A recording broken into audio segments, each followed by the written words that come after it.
अगर मैं आपसे कहूं कि जब ईरान ने जयशंकर के पास फोन किया तो क्यों बौखला चुके हैं ट्रंप। और भाई साहब कह दी ऐसी बात जो कभी नहीं कहनी चाहिए थी सबके साथ। लेकिन सवाल उठता है ना कि आखिरकार आपके जयशंकर साहब ईरान से बात करते हुए क्या बतियाए। असल में इन्होंने खुद ही बता दिया। लेकिन सवाल ये उठता है कि उसी दिन भाई साहब दो फोन आए थे, एक ठो अमेरिका की तरफ से, एक ठो ईरान की तरफ से। लेकिन दोनों में क्या बातें हुई अभी आप सुनकर खुद हैरान हो जाओगे। और ये पूरा का पूरा बेड़ा भारत का किस ओर जा रहा है, अमेरिका की ओर कि ईरान की ओर, अभी आप खुद बताओगे कि भारत किस साइड रहेगा।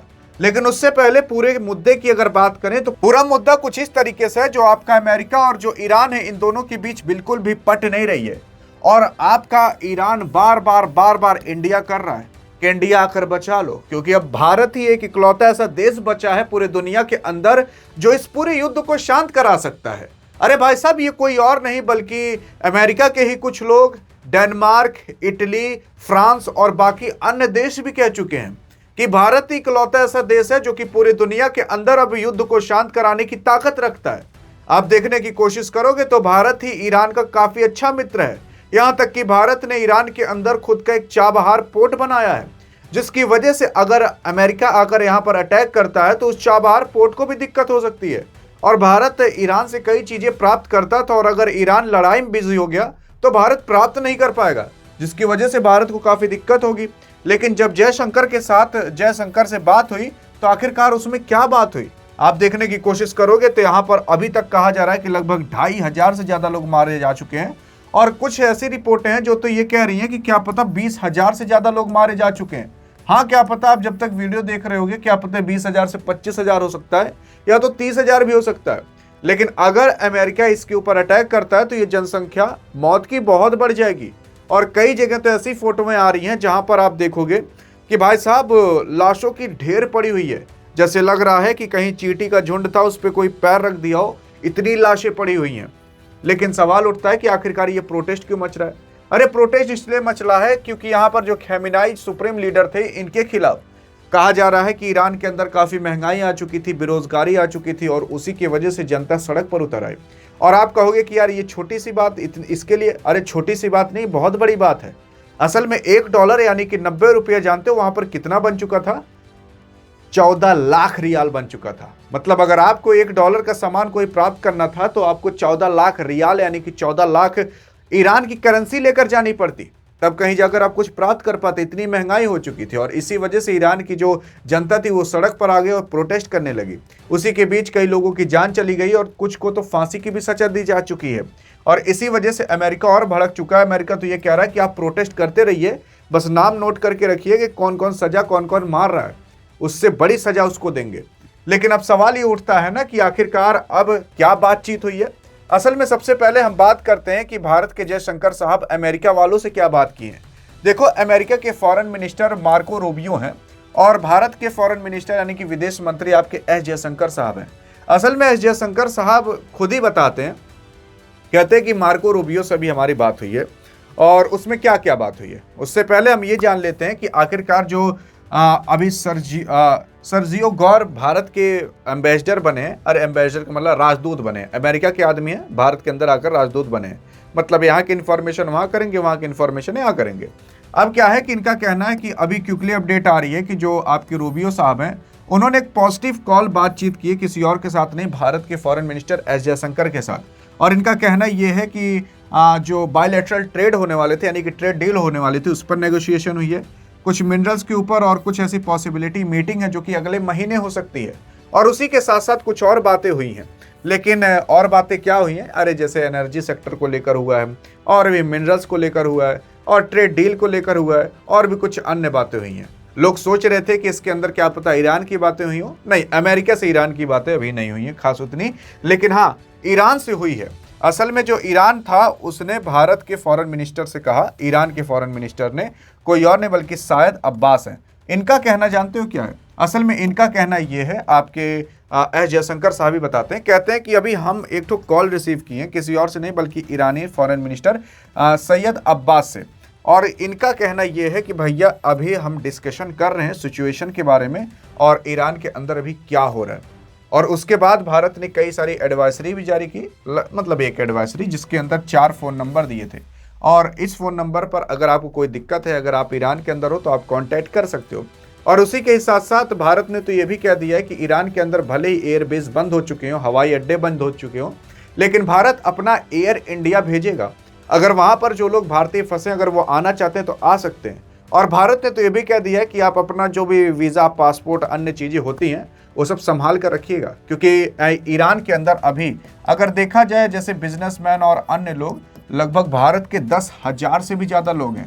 और जब अमेरिका अटैक करना चालू करेगा तो आप ये जान जाइए, तब मिसाइल ये देखकर नहीं गिरती कि आखिरकार ये भारतीय है कि ईरानी है।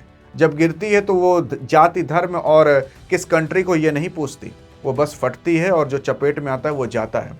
और इसी वजह से भारत ने पहली एडवाइजरी जारी कर दी थी, आप जितना जल्द से जल्द हो सके आप कंट्री छोड़ दो। उसी के साथ साथ यहाँ पर ट्रैवल एडवाइजरी भी भारत ने जारी कर दी थी।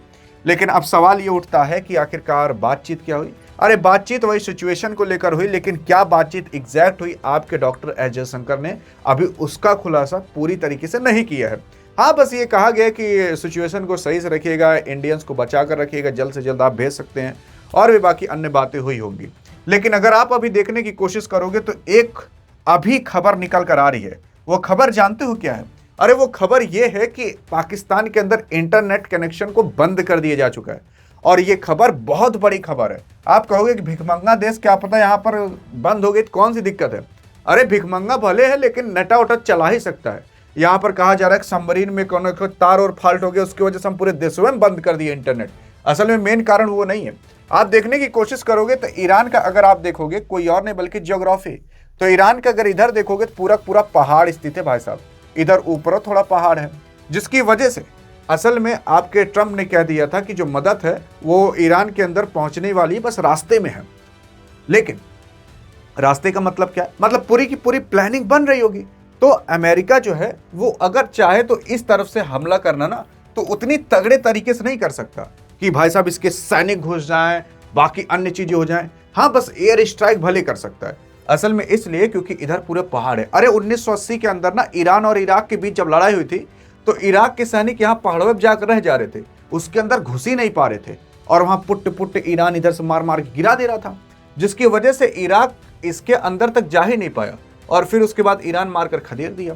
अब अमेरिका वाले अगर उतना दूर से आएंगे मारने मूरने, असल में उतना दूर से आएंगे नहीं। जो आपका अमेरिका है ना, वो अपने सैन्य अड्डे अन्य जगह बनाकर रखे रहते हैं। जैसे यहाँ कतर जो है, उस कतर के अंदर अमेरिका का सबसे बड़ा सैन्य हवाई अड्डा है।